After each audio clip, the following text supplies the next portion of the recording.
আমি আমি আমি প্রত্যেককে থামাচ্ছি। এই মুহূর্তে একটি ব্রেকিং নিউজ এসেছে এবং এটিও সমানভাবে গুরুত্বপূর্ণ খবর। নিচে নিট পরীক্ষায় যে অনিয়মের অভিযোগ, সুপ্রিম কোর্টে আরেকটা নতুন মামলা দায়ের হলো।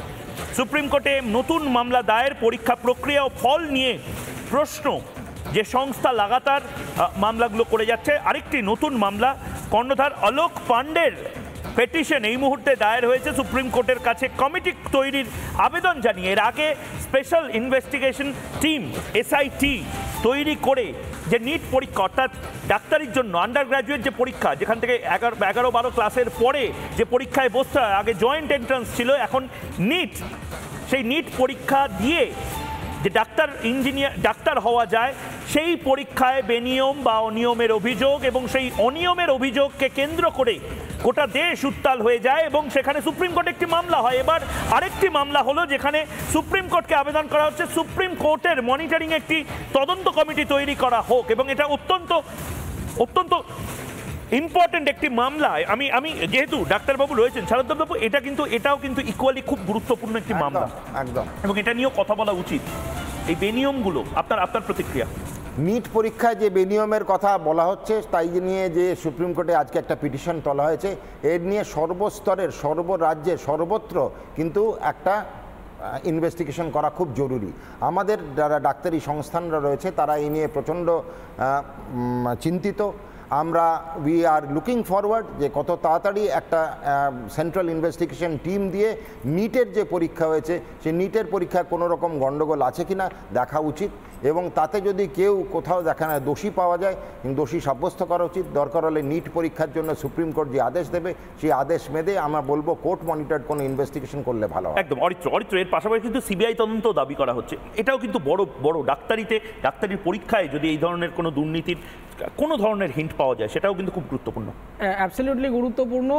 সুপ্রিম কোর্টের প্রধান বিচারপতি বাংলার এসএসসি মামলায় যে অ্যাডজেক্টিভ ব্যবহার করেছিলেন, যে সিস্টেমিক ফ্রড, আমি সেই অ্যাডজেক্টিভটাই এখানে গুরুত্বপূর্ণ বলে মনে করছি। তার কারণ এখানে প্রাতিষ্ঠানিক দুর্নীতি হয়েছে, বিভিন্ন শিক্ষা প্রতিষ্ঠান পরোক্ষভাবে পিছনে জড়িত হয়ে রয়েছে তাদের ছাত্রছাত্রীদের প্রমোট করার জন্য। ফলে জুডিশিয়াল ইন্টারফারেন্সের আগেও যেটা দেখা উচিত, যে বারবার এই বিভিন্ন ইনস্টিটিউটের সাথে পলিটিশিয়ানদের একটা যোগসাজশ হওয়ার জন্যে, যেটা আমরা বাংলাতেও ফেস করলাম এসএসসির ক্ষেত্রে, এই পলিটিশিয়ান এবং এক্সিকিউটিভ এরা দুজনে মিলে যাচ্ছে এবং সাধারণ মানুষ আলটিমেটলি তাদের জীবন যাচ্ছে। সেইখান থেকে আমাদেরকে কিভাবে বেরিয়ে আসতে হয় সেটা এবং এটা নিয়ে কথা বলা হবে এবং প্রত্যেকটা ব্রেকিং নিউজ রিপাবলিক বাংলায় আমরা লাগাতার দেখিয়ে যাব। কিন্তু এই মুহূর্তে বাংলার মানুষকে জিজ্ঞেস করেছিলাম, তৃণমূলের জন্যই উন্নয়নে বেলাইন বাংলা, যারা এই মুহূর্তে টিভিতে দেখছেন এবং তার পাশাপাশি যারা সোশ্যাল মিডিয়ায় ময়ূককে দেখছেন, জবাব চায় বাংলা দেখছেন, তাদের এই প্রশ্ন করেছিলাম। প্রশ্নের উত্তরগুলো একবার দেখে নিই, কে কি বলছেন এই মুহূর্তে। ফেসবুকে কত শতাংশ মানুষ বলছেন? 85% মানুষ বলছেন তৃণমূলের জন্যই উন্নয়নে বেলাইন বাংলা। তৃণমূল যদি আরেকটু কেন্দ্র রাজ্য সমন্বয়টা করতে পারে, তবে হয়তো আজ বাংলা, ওড়িশা বা অসমের মতন প্রচুর প্রকল্প পেতে পারে। ইউটিউবে এই মুহূর্তে, ফেসবুকে 85%, ইউটিউবে এই মুহূর্তে দেখেনি কত শতাংশ মানুষ। ইউটিউবে এই মুহূর্তে 89% মানুষ বলছেন হ্যাঁ, তৃণমূলের কারণেই, তৃণমূল রাজনীতি করতে চায় হয়তো, সে কারণে তৃণমূল সলভ করতে চায় না, সলভার হতে চায় না। 11% না বলছেন। এক্স হ্যান্ডেলে এই মুহূর্তে 88% মানুষ এক্স বা টুইটার হ্যান্ডেলে এই মুহূর্তে বলছেন যে তৃণমূল কংগ্রেস আসলে চাই না যে উন্নয়নটা অন্য রাজ্যের মতন হোক, সুতরাং আমরা বরাবর ওই মুম্বাই দিল্লির থেকে একটু নিচে থেকে যাব। একসময় আমরা উপরে ছিলাম। 88% এবং 12% বলছেন না। আমি প্রত্যেককে থামাচ্ছি। এই মুহূর্তে একটি ব্রেকিং নিউজ এসেছে এবং এটিও সমানভাবে গুরুত্বপূর্ণ খবর। নিচে নিট পরীক্ষায় যে অনিয়মের অভিযোগ, সুপ্রিম কোর্টে আরেকটা নতুন মামলা দায়ের হলো। সুপ্রিম কোর্টে নতুন মামলা দায়ের, পরীক্ষা প্রক্রিয়া ও ফল নিয়ে প্রশ্ন।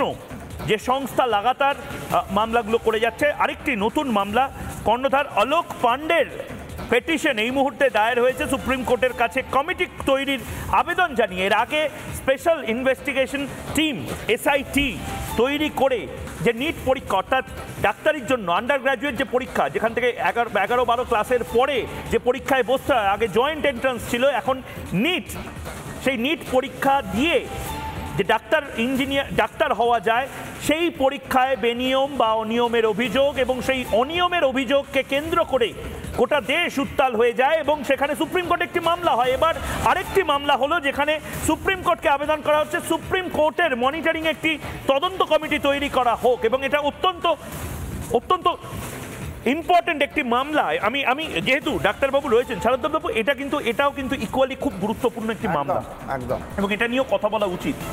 এই বেনিয়মগুলো আপনার প্রতিক্রিয়া?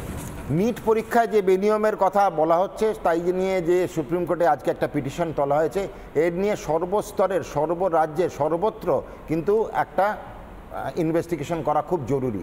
আমাদের যারা ডাক্তারি সংস্থানরা রয়েছে তারা এই নিয়ে প্রচণ্ড চিন্তিত।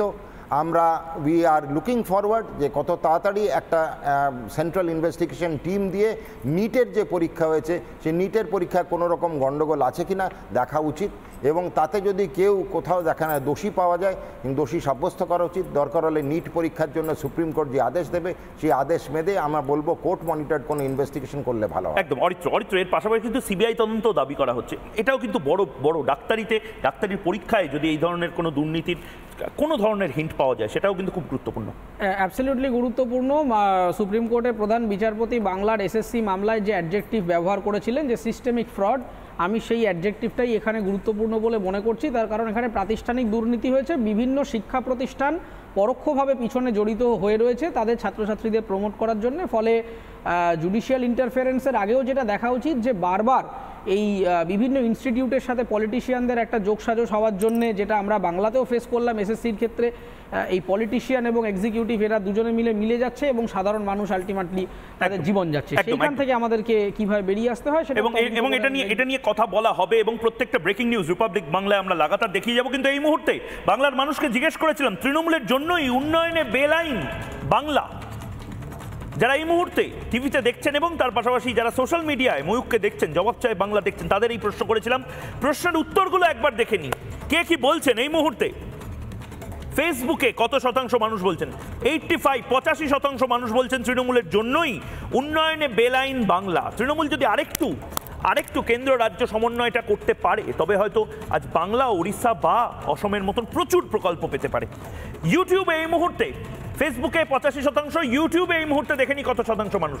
ইউটিউবে এই মুহূর্তে 89% মানুষ বলছেন হ্যাঁ তৃণমূলের কারণেই, তৃণমূল রাজনীতি করতে চায় হয়তো, সে কারণে তৃণমূল সলভ করতে চায় না, সলভার হতে চায় না। 11% না বলছেন। এক্স হ্যান্ডেলে এই মুহূর্তে 88% মানুষ এক্স বা টুইটার হ্যান্ডেলে এই মুহূর্তে বলছেন যে তৃণমূল কংগ্রেস আসলে চাই না যে উন্নয়নটা অন্য রাজ্যের মতন হোক, সুতরাং আমরা বরাবর ওই মুম্বাই দিল্লির থেকে একটু নিচে থেকে যাব। একসময় আমরা উপরে ছিলাম। 88% এবং 12% বলছেন না।